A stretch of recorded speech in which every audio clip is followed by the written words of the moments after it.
ब्रह्मचर्य बहुत जोर का ये यम है।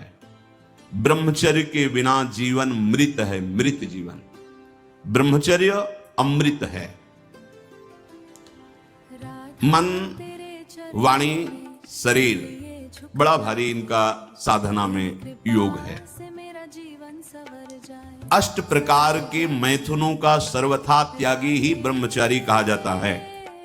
पूज्यपाद श्री उड़िया बाबा जी महाराज, मूर्तिमान ब्रह्म, ब्रह्मचर्य ही महान सामर्थ्य, परम पुरुषार्थ, भगवत प्राप्ति का प्रबल साधन है।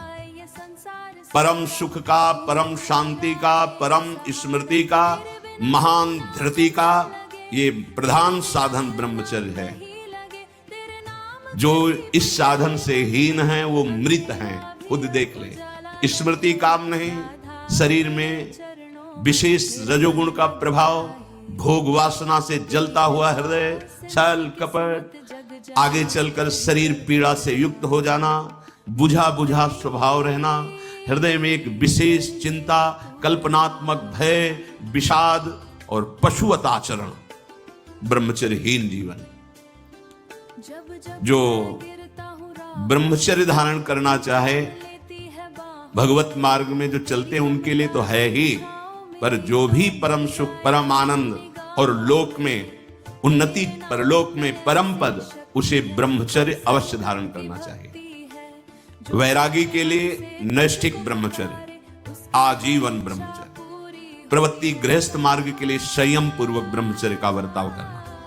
जब तक पाणी ग्रहण संस्कार ना हो तब तक ब्रह्मचर्य अवश्य रहो। यदि उस समय तक ब्रह्मचर्य नहीं रहते तो तुम गृहस्थी को ठीक से नहीं चला पाओगे, वास्तविक अच्छे गृहस्थ नहीं बन सकते हो। जो तुम्हारी गृहस्थ की वृत्तियां हैं उनमें तुम सफल नहीं हो पाओगे। व्यभिचार व्यक्ति का सर्वनाश कर देता है। 20 वर्ष या 22 वर्ष की अवस्था तक तो सबको, जो भी बच्चे हैं उनको शिक्षा देनी चाहिए, ब्रह्मचर्य का ही पालन करें। बहुत सुंदर खेती गेहूं की लहलहाती हुई है और देहाती भाषा में उसे गलेत कहते हैं। गलेत मतलब बाली निकलने को है। अब काट लो आप, एक दाना नहीं मिलेगा, और थोड़ा रुक जाओ धैर्य पूर्वक, बाली आ जाने दो, उसमें दाना पड़ने दो और दाना पक जाने दो, तो 1 बीघा खेत में 40 मन गेहूं होगा। ऐसे ही जो आप 13-14 वर्ष की अवस्था से आपके अंदर परिवर्तन होता है, एक भोगाकर्षण होता है सबके अंदर जो इस भूमि में जन्मा है, या भगवान या भगवत प्राप्त महापुरुष कारक पुरुष, उसकी बात तो अलग है। अन्यथा जो भी जन्मा है, जहां 12, 13, 14 वर्ष की अवस्था होती है तो काम वेदना जागृत होने लगती है।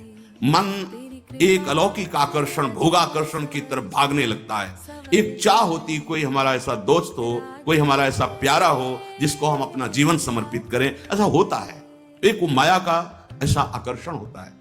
इसीलिए पूर्व में गुरुकुल भेजा जाता था, बिल्कुल भोग विलासता से दूर, एकांत में महान ब्रह्म ऋषियों के शासन में, चाहे वो राजकुमार हो चाहे गृहस्थ बालक हो, एक ही संगत में बैठाल कर अध्यात्म विद्या के द्वारा, नियम संयम यम के द्वारा उन्हें पूर्ण किया जाता था। उनका ज्ञान पूर्ण, उनका संयम पूर्ण, विचार उनका सत्य, फिर वहां निर्णय लिया जाता था। अब मैं आजीवन नैष्ठिक ब्रह्मचारी रहकर संन्यास लूंगा, अब मैं गृहस्थ में जाऊंगा। दोनों की पद्धतियां थी।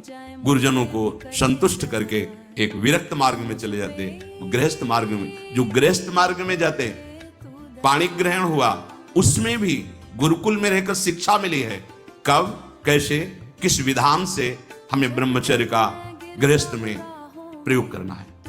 ऐसा नहीं कि मनमानी व्यभिचार प्रवृत्ति। यहां तो अब ऐसे आचरणों की बढ़ोतरी हो रही जहां शास्त्र, संयम, गुरुजनों की आज्ञा, इनका तो कोई महत्व ही नहीं रह गया है। कैसी कलयुग की विचित्र मलिन चाल। जिस अवस्था में असंग रहकर विद्या अध्ययन करना, स्वास्थ्यवर्धक चेष्टाएं करके स्वस्थ होना, समाज सेवक, देश सेवक, परिवार को सुख पहुंचाने वाला आचरण, अध्यात्म विद्या का ज्ञान, वहां छोटे से ही भोग वासना प्रवृत्ति की बढ़ोतरी, वो दोस्ती, विपरीत भावनाएं, व्यसन। संभलो भाई, सबसे हाथ जोड़ के कह रहा हूं, बहुत कीमती आपका जीवन है। जिस जीवन को छोटे छोटे बच्चे गांजा, भांग, अफीम, ड्रग्स, चरस, ये क्या हो रहा है? अभी आपकी 20-22 वर्ष की अवस्था है, आप व्यसन में आसक्त हो गए, आप व्यभिचार में आसक्त हो गए, तो किस बुद्धि से आप देश सेवा करेंगे? किस बुद्धि से आप अपना उद्धार या अपने परिवार को सुख पहुंचाएंगे? ब्रह्मचर्य जीवन है, ब्रह्मचर्य जीवन है। ब्रह्मचर्यहीन जीवन मृत्यु है।